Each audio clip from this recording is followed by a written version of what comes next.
नमस्कार। Advance algebra के इस लेक्चर में हम एक्सटेंशन ऑफ फील्ड के बारे में पढ़ेंगे। उससे पहले एक example, how to construct a field with 9 elements. जैसे हमने लास्ट लेक्चर में एक फील्ड कंस्ट्रक्ट करना सीखा था जिसमें 8 एलिमेंट थे। अगर हमें कोई फील्ड जनरेट करनी है जिसमें 9 एलिमेंट हो तो इस तरह से हम जनरेट कर सकते हैं। हमने एक फील्ड लिया Z3 और Z3 में 3 एलिमेंट है 0, 1, 2 and from here we need an irreducible function, तो x square plus 1 हमने ले लिया और we know that this factoring become filled और इस फील्ड में element ax plus b plus maximal ideal generated by x square plus 1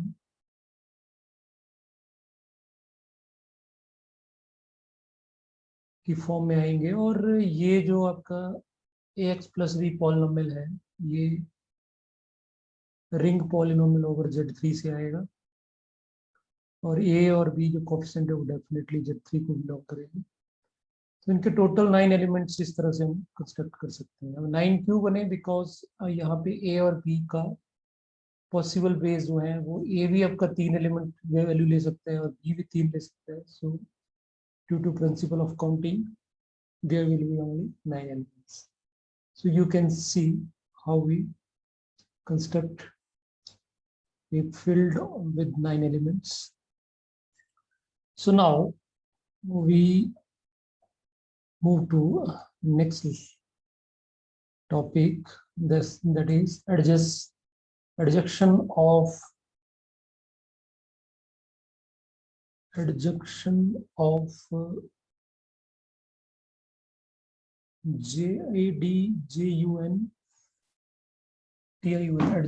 roots. So इससे पहले कुछ some definitions हमें पता होनी चाहिए। So पहले बात करते हैं हम एक्सटेंशन फील्ड क्या होती है। अगर हमारे पास f कोई सब फील्ड है E का, then E is called extension field of f or n simply extension of f. So it means that जो भी सब फील्ड होगी उसके लिए जो ओरिजिनल फील्ड है that will be extension. Another definition of extension field is if E is an extension of a field f, then f जो होगा वो सबसेट होगा E का, and operation of f are those of E restricted to f. So it means that अगर E extension है f की तो जो ऑपरेशन f के होंगे वही E की ऑपरेशन होंगे। जैसे सपोज करो, मैंने अभी पूरा डायग्राम से समझाने की कोशिश करा है कि हमारे पास ये एक हमारी फील्ड है f, ठीक, और इस फील्ड के लिए एक एक्सटेंशन हो गई E। ओके, तो डेफिनेटली E जो है वो f को कंटेन करेगा और इसमें कुछ एक्स्ट्रा एलिमेंट्स होंगे, इसमें इस स्पेस पे कुछ एक्स्ट्रा एलिमेंट होंगे, ठीक है, that's why it is extension. And ये जो f होगा इस E का एक सब फील्ड की तरह बिहेव करेगा, ठीक है। वन मोर थिंग, जो हमारे पास ये जो f की एक्सटेंशन मिलेगी, एक्चुअली हमें जो फील्ड नोन होगी वो f होगी और हमें उसकी एक्सटेंशन फाइंड आउट करनी है। Okay, we know about f और हमें कोई एक्सटेंशन फाइंड आउट करनी है तो जब एक्सटेंशन हम बनाएंगे सो कैसे कंस्ट्रक्ट करेंगे वो हम बात करेंगे।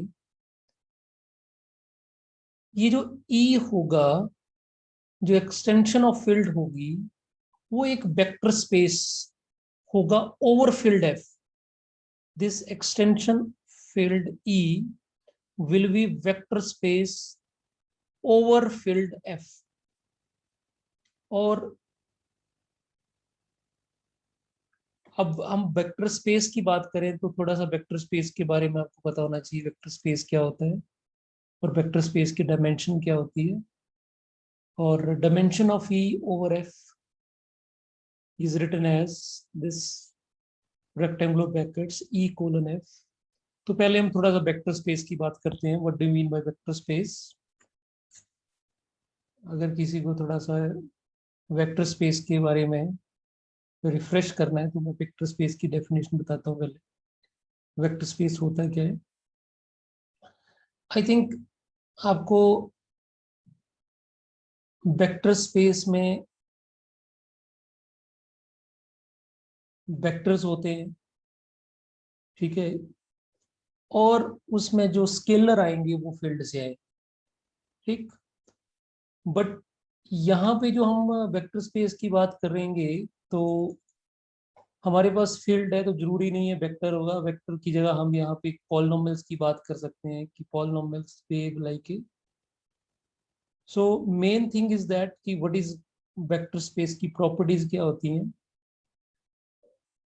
तो अगर ई वेक्टर स्पेस है ओवर फील्ड है तो सबसे पहले ई जो होना चाहिए वो आपका एवेलियन ग्रुप होना चाहिए अंडर एडिशन। एवेलियन ग्रुप का मतलब आपको पता होगा कि क्लोजर होना चाहिए, दो एलिमेंट लेंगे तो उनका एडिशन भी उसी में होना चाहिए। अगर दो एलिमेंट ए और बी हम लेते हैं तो वो दोनों का जो एडिशन है वो भी ई में होना चाहिए। फिर साथ में एसोसिएटिविटी प्रॉपर्टी होल्ड करनी चाहिए। Existence of additive identity that is zero, zero भी होना चाहिए ई के अंदर। और हर एलिमेंट का एडिटिव इनवर्स भी आना चाहिए। सो अगर ये चार प्रॉपर्टीज होल्ड करती हैं और साथ में एविलियन है, एविलियन का मतलब ए प्लस बी है, बी प्लस ए सेम होना चाहिए। So I think these all the properties, अगर ई आपका एक रिंग ऑफ पॉलिनोमियल भी अगर होता है तो रिंग में सारी प्रॉपर्टी पॉलिनोमियल्स के ऊपर सारी प्रॉपर्टी होल्ड कर जाती है, ठीक। तो पहले तो चार प्रॉपर्टीज ये हो गई। साथ में पांचवी आपकी एविलियन एविलियन की हो गई कि उसमें कॉम्यूटेटिव प्रॉपर्टी भी होनी चाहिए। ओके, इन पांच प्रॉपर्टियों के साथ अब बात आती है स्केलर वाली। तो स्केलर मतलब यहाँ से जो ए एलिमेंट है वो आपका जिस फील्ड के ओवर है उससे आएगा, और जो आपके वी और डब्ल्यू है वो ई से आएंगे। सो डेफिनेटली ये आपका डिस्ट्रीब्यूशन लॉ होल्ड करना चाहिए, A into V plus A into W के बराबर आना चाहिए। और उसी तरह से दो स्केलर का एडिशन उसको अगर हम वी से मल्टीप्लाई करते हैं तो दैट लाइक इस तरह से होल्ड करना चाहिए। और third one a into v into v is equal to a b into v. Mean to say that पहले इस स्केलर से हम इस वी को मल्टीप्लाई कर दें और फिर ए से मल्टीप्लाई करें, और या पहले दो स्केलर्स को मल्टीप्लाई कर ले आपस में फिर उसको वी से मल्टीप्लाई तो रिजल्ट सेम आएगा। Okay, and last one is one into v equal to v. It means that कि ये जो फील्ड एफ है इसमें यूनिटी भी होनी चाहिए अंडर मल्टीप्लिकेशन, वन एलिमेंट भी होना चाहिए फील्ड के अंदर। अगर ये सारी प्रॉपर्टी होल्ड करती है तो हम बोलेंगे ये हमारा वेक्टर स्पेस होगा। सो वेक्टर स्पेस में आपने कंफ्यूज नहीं करना है अपने आप को कि यहाँ तो वेक्टर होने चाहिए, हम पॉलिनोमियल्स की बात कर रहे हैं। यू ट्रीटेड एज दिस, जो आपके वी है डब्ल्यू है, we treating them as a polynomials अगर हम रिंग पॉलिनोमियल की बात कर रहे हैं। Okay, so this is vector space. और वेक्टर स्पेस में एक दूसरी चीज होती है कि बेसिस क्या होगा, ठीक। तो number of elements in basis is called dimension of the vector space. और बेसिस बेसिस एक्चुअली एक set of elements of vector space होगा। वो सेट तो एक तो पहले इंडिपेंडेंट होना चाहिए, ठीक है, वो सेट इंडिपेंडेंट होना चाहिए, लीनियर इंडिपेंडेंट होना चाहिए। और दूसरी चीज, वो ये जो सेट है वो सारे के सारे एलिमेंट को जनरेट कर देगा। All elements of the vector space generated by this set. So अगर वो सेट फाइनाइट हो तो डेफिनेटली डायमेंशन उस वेक्टर स्पेस की फाइनाइट होगी, अदरवाइज वो इनफाइनाइट होगी। So dimension of E over F means number of elements in basis of E, and dimension of E may be finite or infinite, जो हमने discuss करा। Okay, now I hope that कि अब आपको ये vector space के बारे में पता चल गया होगा कि what this vector space. Okay, now next definition, वही डायमेंशन की बात करेंगे इसमें। If E is extension of F, then dimension of E considered dimension of E considered as a vector space over F is called degree of E. जितनी dimension होगी E का उसी को हम क्या बोलेंगे, degree of E over F. So degree of E is nothing but it is dimension of E over F. Got it? I think no problem. और जो डायमेंशन है वो अगर फाइनाइट होगी, लेस देन इन्फिनिटी, इनफाइनाइट होगी, then E is called finite extension of F, otherwise it is infinite. So it is depending upon dimension कि dimension आपकी finite होगी या इनफाइनाइट होगी। और आई थिंक दूसरी चीज अगर थोड़ा सा सोचा जाए, वर्ड ही एक्सटेंशन है। एक्सटेंशन मतलब बढ़ाना उस चीज को। तो जब हम चीज को बढ़ा रहे हैं तो डेफिनेटली उसमें कुछ एक्स्ट्रा एलिमेंट आएंगे, जो हमारी ओरिजिनल फील्ड होगी उससे ज्यादा एलिमेंट आएंगे। सो इसको ज्यादा अच्छे समझने के लिए देखो एक एग्जांपल लेते हैं। Ring polynomial over Z2 is a field, I think it is very known to you. और ये अभी हमने एक फील्ड जनरेट करी थी लास्ट लेक्चर में, ठीक। The factor ring Z2 of X over maximal ideal X generated by X cube plus X plus 1। सो ये जो नई फील्ड है ये ही आपकी क्या होगी, एक्सटेंशन होगी। किसकी, इसकी। अब आपका क्वेश्चन ये होगा कि एक्सटेंशन की जरूरत क्यों है, what is the need of this extension. इसके बारे में हम बात करेंगे। जरूरत इसकी क्यों पड़ी ये हम बात करेंगे।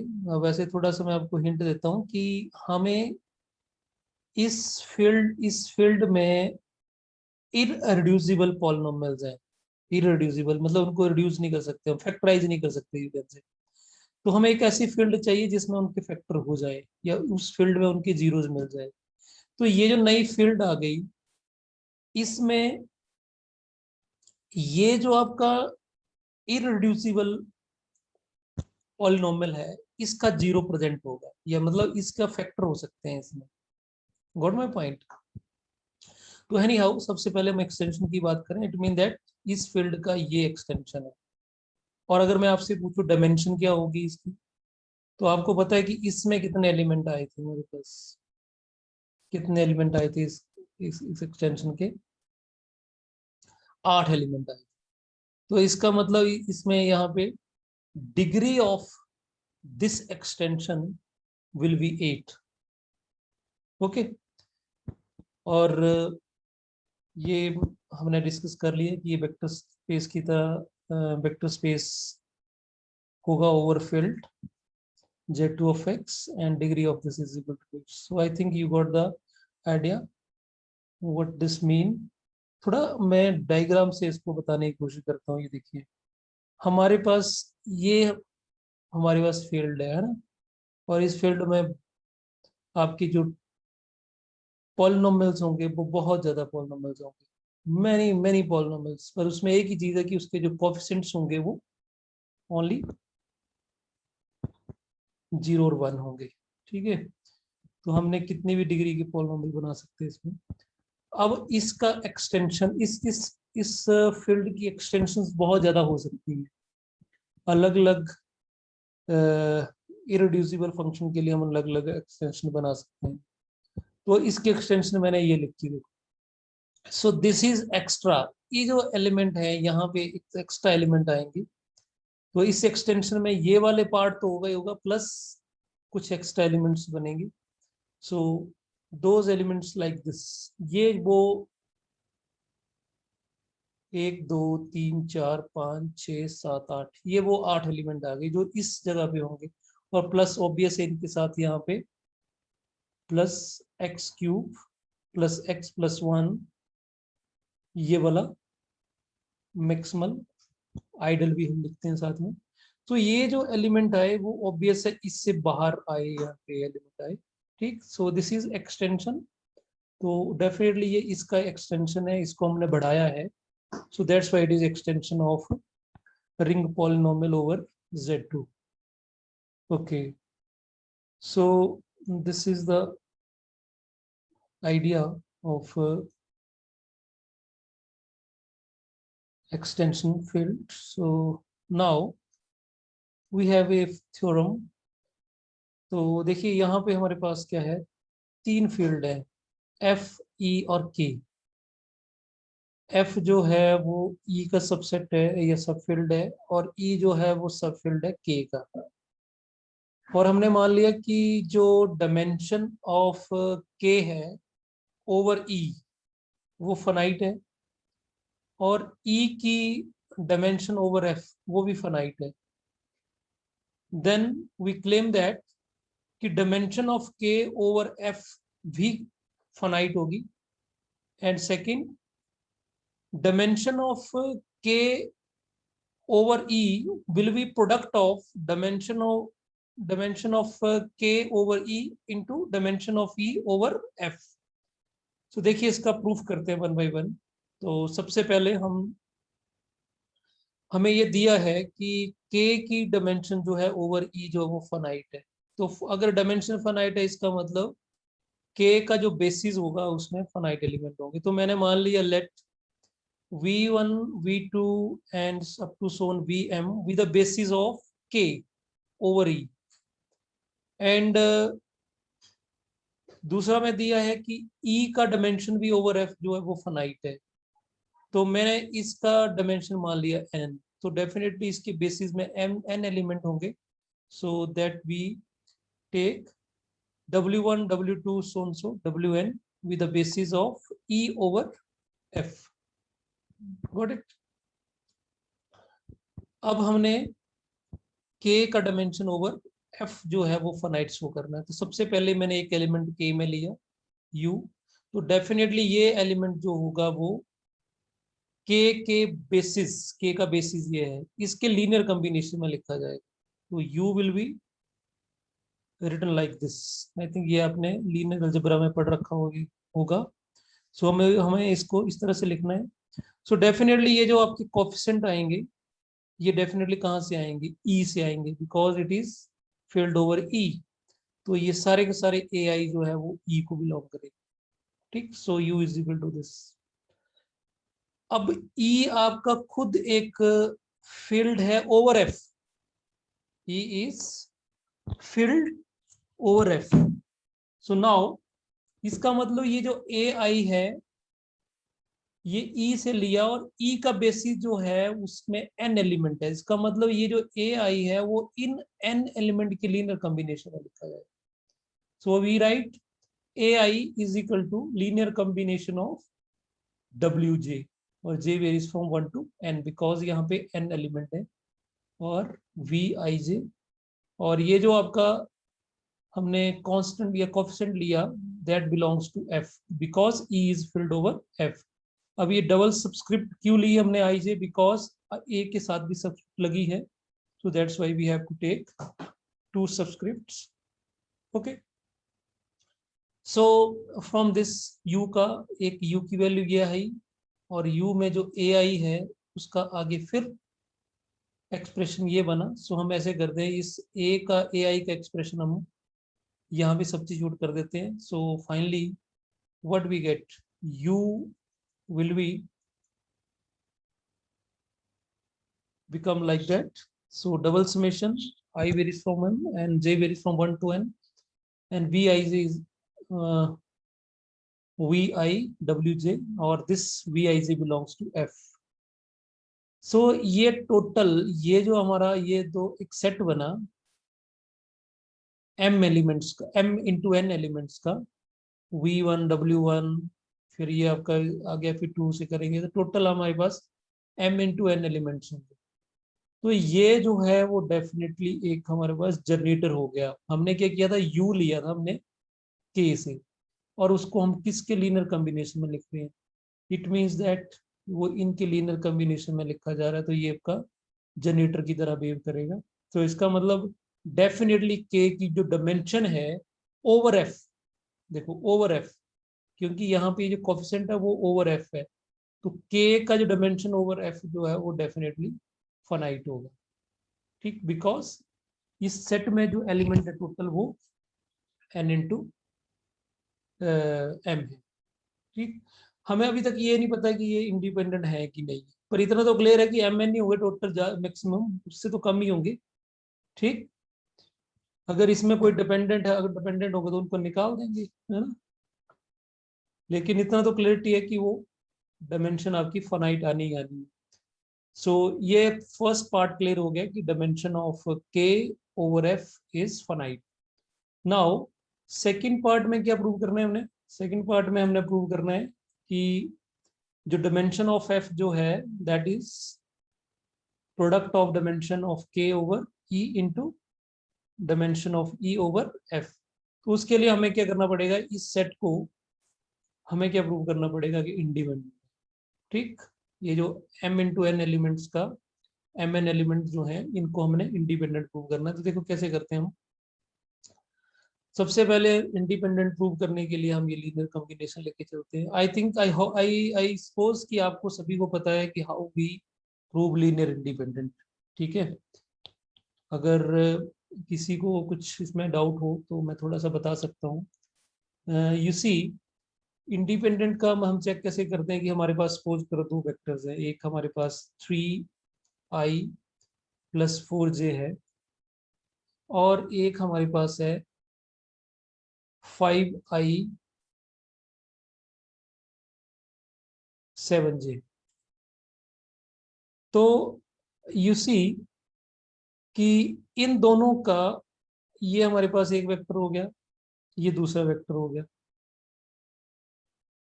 तो इन दोनों के बीच में कोई भी आपको लगता है कि इन दोनों के बीच में एक वेक्टर को दूसरे से मल्टीप्लाई करें और एक वेक्टर को किसी स्केलर से मल्टीप्लाई करें और दूसरा बन जाए, कभी नहीं बनेगा ये। सो इट मीन दैट अगर यहाँ पे मैं लेता हूँ c1a + c2b = 0, तो क्या होना चाहिए, तो क्या होगा फिर, तो कौन सी दो वैल्यूज हैं जो इसको सेटिस्फाई करेगी, तो डेफिनेटली आपका c1 भी 0 लेना पड़ेगा और c2 भी 0 लेना पड़ेगा, तभी ये सेटिस्फाई होगा। तो अगर दोनों के दोनों कोएफिशिएंट 0 हो जाए तो इट मीन दैट a और b इंडिपेंडेंट है, और यहाँ देखने से भी लग रहा है इंडिपेंडेंट है। अगर मैं थोड़ी देर के लिए यहाँ पे 5 को मैं कर देता हूँ 6 और यहाँ पे कर देता हूँ 8, ठीक है, मैं यहाँ पे 8 कर देता हूँ, तो आप देखोगे कि अगर मैं इसको a को 2 से मल्टीप्लाई करूं तो b जनरेट हो जाएगा। इसका मतलब नाउ दे आर डिपेंडेंट। तो डिपेंडेंट का मतलब यहाँ पे ये हुआ कि यहाँ पे हम C1 की वैल्यू अगर हम 2 ले लूं, C1 की वैल्यू अगर मैं -2 ले लूंगा और C2 की वैल्यू मैं 1 ले लूं तो ये 0 हो जाएगा, ये सेटिस्फाई कर जाएगा। ओके, C1 की वैल्यू में -2 और C2 की 1 लूंगा तो 0 हो जाएगा। सो इट मीन दैट अगर ये जो कॉफिशेंट हैं ये अगर हमारे कांस्टेंट आए, नॉन जीरो आए तो डिपेंडेंट होता है, अगर ये दोनों के दोनों जीरो आए तो इंडिपेंडेंट होता है। सो यही हम मोर देन 2 वेक्टर्स के लिए हम ये एनालॉजी यूज कर सकते हैं कि वो इंडिपेंडेंट होंगे कि नहीं। आई होप कि अब आपको ये पता चल गया होगा what is the logic behind this. So हमने यहाँ पे इसको इंडिपेंडेंट शो कर रहा है तो हमने इन वेक्टर्स का लीनियर कॉम्बिनेशन ले लिया इक्वल टू 0, जैसे मैंने यहाँ पे 0 लिया। अब मेरे को इन सी आई जे का वैल्यू फाइंड आउट करना है। अगर ये सी आई जे 0 आ गए तो ये इंडिपेंडेंट होंगे, और अगर ये नॉन जीरो आए तो ये डिपेंडेंट होंगे। ठीक, तो डेफिनेटली ये आपके जो हैं ये जनरेटर हैं के, और के जो है वो फील्ड ओवर एफ लिया तो सी आई जे आपका एफ से आया। ठीक, सो मैंने थोड़ी देर के लिए क्या करा, मैंने वी आई को अलग रखा और ये जो सी आई जे और डब्ल्यू जे है इसको मैंने लेमडा आई मान लिया। ओके, ठीक, एक समेशन भी यहां से निकल गया। सो समेशन हमारे पास i 1 to m lambda i v i equal to 0 ले लिया। नाउ ये जो वी आई है V1 V2 up to m ये लीनियर इंडिपेंडेंट है। ठीक, क्योंकि ये बेसिस है, बेसिस में एलिमेंट इंडिपेंडेंट होते हैं। अगर ये इंडिपेंडेंट हैं तो डेफिनेटली इसके जो ये लीनियर कॉम्बिनेशन इक्वल टू 0, ये जो कोएफिशिएंट ये 0 होने चाहिए, अदरवाइज ये डिपेंडेंट होने चाहिए। वो ऑब्वियस है ये इंडिपेंडेंट, तो ये टो आई सारे के सारे टो आई जो 0 होने चाहिए, चाहे टो 1 हो, लेमडा 1 हो, लेमडा 2 हो, या टू लेमडा एम हो, सारे 0 होने चाहिए। नाउ ये 0 हो गए तो हम यहाँ पे लेमडा आई की वैल्यू यहाँ पुट कर देंगे। So again we get a combination of wj that equal to 0। और अगेन ये जो wj है ये भी आपका बेसिस है। अगर ये बेसिस है तो फिर ये इंडिपेंडेंट होने चाहिए। अगर ये इंडिपेंडेंट होंगे तो ये जो आपके कोएफिशिएंट हैं ये क्या होने चाहिए, 0 होने चाहिए, तो दे आर 0। तो मैंने आपको यही बोला, हमने यही चेक करना था कि ये जो सी आई जे है क्या 0 है कि नहीं। तो यहाँ पे सारे के सारे ये सी आई जो 0, टोटल ये एम एन एलिमेंट्स होंगे सारे 0 हैं। So it means that W I J W J V I ये इंडिपेंडेंट एलिमेंट्स हैं, और इंडिपेंडेंट है, और साथ में डेफिनेटली डायमेंशन ऑफ के ओवर एफ क्या होगी इधर एम इन टू एन, और एम जो है वो dimension of E over F है, क्योंकि ई की डायमेंशन बेसिस में एम एलिमेंट थे, और के in an is nothing but it is dimension of k over e. So I think you got the idea. So this is the proof of this theorem. Okay, thank you for this lecture.